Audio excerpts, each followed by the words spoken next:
Hi, welcome to the Church Split, and welcome to part 2 of our Why I'm Not a King James Only-ism series. So I think this is important, as I mentioned before. So today we're going to be focusing on only the history and the historical figures and what took place to get us the Bible that we have today. So again, like, share, subscribe, do all that. Follow us on all the social media. I'm probably most active, honestly, on Facebook, which apparently is the old person's platform now, but whatever. It's the most accessible and easiest one to use, so deal with it. I hate Twitter. I'm just going to be honest. I'm on that one the least. But anyway, so let's start going over this. So I think that history will reveal in and of itself that King James Only-ism is not the accurate way to look at things. So it was really hard to figure out where I wanted to start in this because, okay, do I want to go to the very first manuscripts and get more build from there? But I think the textual and the manuscripts deserve their own separate video, so we're going to do that later. So let's just start off and just hop right into the 1380s. Which is, of course, not that long ago. It's a pretty long time ago. The 1380s with John Wycliffe. So John Wycliffe, I'm going to give you basically the marginal notes on each one of these characters. Please go ahead and look them up and do all the research you want. It's all online. You can have a good time with it. It's fun. So in the 1380s, he had a bunch of scribes put together a translation, an English translation from the Latin Vulgate. And the Vulgate largely is credited to a man named Jerome.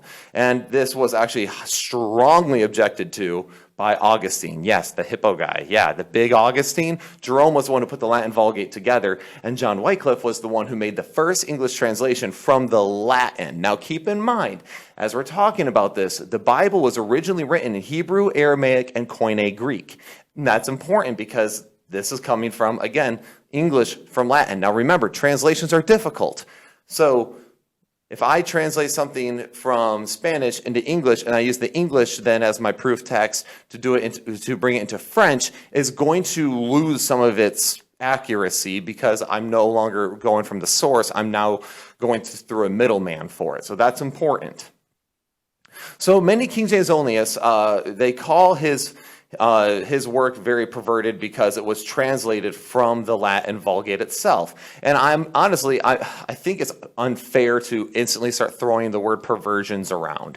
When people are trying to get the people the Word of God in their language and they only have access to say the Latin and they don't speak Latin, but they can at least give it to them in their own words in English, I don't think you can sit there and attack somebody for that. This is somebody trying to still get the people their own Bible. So you can't get mad there. So, however, he was using the only source text available, right? He was using the only source text available to him. So how can you condemn a man who fought against the organized, corrupt church and sought to give the word of God in their own language? And he largely succeeded. The Pope was actually so enraged by Wycliffe's teachings that 44 years after Wycliffe had died, the Pope had his corpse dug up, bones crushed, and then thrown into the river. So you want to talk about being petty. The Pope was having none of it. So obviously John Wycliffe went through quite a bit to get the people this, and it was the very first start really of English speakers getting their hands on something of the Word of God. And then right after this, John Wycliffe apparently believed strongly in discipleship because John Huss was one of his students. And John Huss continued the work of Wycliffe, but eventually was actually caught by the Catholic Church, who was in power during that day, and they burned him at the stake, which is, again, people working hard to get people the English Bible. And and they actually use his English Bible from the Latin translated into the English. They used that actually as the kindling for the fire. So they basically took his work and burned him alive with it, which is, yeah, I mean, that's one way to get a message across, I suppose. But his last words, he said, in 100 years, God will raise up a man who calls for reform and cannot be suppressed. And oddly enough, he died in 1415, and the Reformation began in 1517. So it was right about a little over 100 years, like 102 years. So he was pretty close on his final words there. But you could say that, and to be poetic, you could really say that the embers of the Reformation and the English Bible were kindled by Wycliffe, burned in Huss, and spread by Martin Luther. So that alone, I think that objection alone does not stand. Again, this is where it all began. How can you condemn a man for translating something into the words of people, of the people? How can you condemn a man who translates the Bible into the words for the people and was the very one who first started sparking this? So then we have Johann Gutenberg in the 1450s, okay? This man, he invented the printing press, and this is important. You probably remember this in your history. And the first thing to be printed on it was actually a Latin Bible. And you're going to hear me refer to it sometimes as the Vulgate or the Latin Vulgate. That's important. It's essentially the Catholic Bible, okay, in Latin.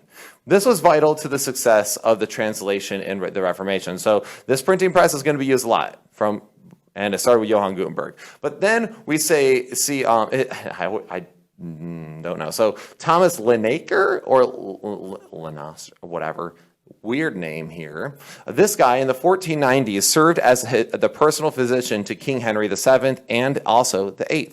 And during this time, he actually learned Koine Greek and he compared it to the Latin with the manuscripts he had. And he said, either this, referring to the original Greek, is not the gospel or we are not Christians. So essentially, this is really important because the Latin over so many years had become so corrupt that it no longer held the gospel even. He was looking at this like either this is not the gospel or we are not Christians. And he's realizing that the Greek very much disagreed with what they had written in the Vulgate. So here's the thing though, the church still required people to use the Latin under fear and perjury of death. So if you use a different version outside of the Latin, you were condemned and put to death. And they wouldn't even consider the Greek or the original languages. This is interesting as well because depending on which circle the King James Only advocates, they refuse to even acknowledge the Greek or the Hebrew text, just like the Catholic Church did. Now, granted, they're not going around burning people alive. At least I don't think they are. Maybe I don't think so. I never had any burning ceremonies. No, I didn't. So instead, what do they do? But they instead declare that the King James Version is the truly inspired Word of God, just as the Catholic Church claimed that the Latin Vulgate was the truly inspired Word of God. And I want you guys to try to remember all these Bible versions I'm talking about throughout history, the Latin Vulgate being one of them. So I've mentioned the true meaning of certain words on this channel. And like, hey, this is what this word means, the root word here, especially like maybe my alcohol video or whatever it is that you might see. And I've been told by King James Only advocates that I have sacrificed the word of God for academia, as if being academic is now a sin toward the King James. And that also is not okay. That's not correct. In fact, the church has always been very academic. That is actually they were the ones who pioneered really the huge scientific movement. And oddly enough, now science says they don't need God, when really science was originally really studied to get to know God and to get to know the creator through the creation. So it's just really funny how some of these things get like flip-flopped throughout history. But anyway, preferring a translation instead of the original text is an issue if you prefer a translation over the original text. Latin over the Greek happened here, or in the 1600s, English over the Greek, and this is the very thing we accuse the Catholic Church of doing, we do in reverse. So we go, you prefer the Latin Vulgate, you would not allow people to translate it into English, and now we go, how dare you? You don't you dare translate anything else outside of this King James Bible, and possibly, and if you depend on what camp, you can translate into other languages like Spanish, French, or whatever, as long as it's from the Textus Receptus that the King James came from. I also want to make note that a lot of people say that they love the 1611 King James, and that is actually a fun fact for you. You can't get a 1611 King James version right now. Actually, the version we have today is a 1769 version, which is the revision of it. So 1769, 1611, that's a lot of revisions. That's a lot of time in between. If you want to get a 1611, and actually I looked it up, and they were just reprints. They weren't even original ones, but they were they're about $500 for some of these things. And so, we don't have a 1611. We have 1769. So that's a little point that will come up more later, but we're going to continue. So so when people say the KJV though is the one true Word of God, like the problem is that you're comparing the Latin Vulgate to the King James. So the King James is the Word of God. The Latin Vulgate was a perversion. Okay, well let me ask you this, and we can get back to this in other videos. But how do you know the King James? How do you know that is the one?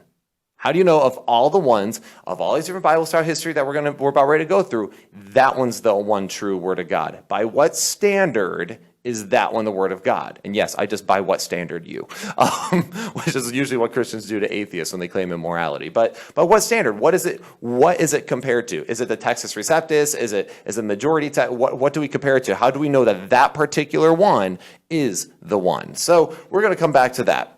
But right now, I just wanted you guys to notice the fact that the Catholic Church goes, it was the true Word of God, don't you touch it. And King James Only-ism go, this is the true Word of God, don't you touch it.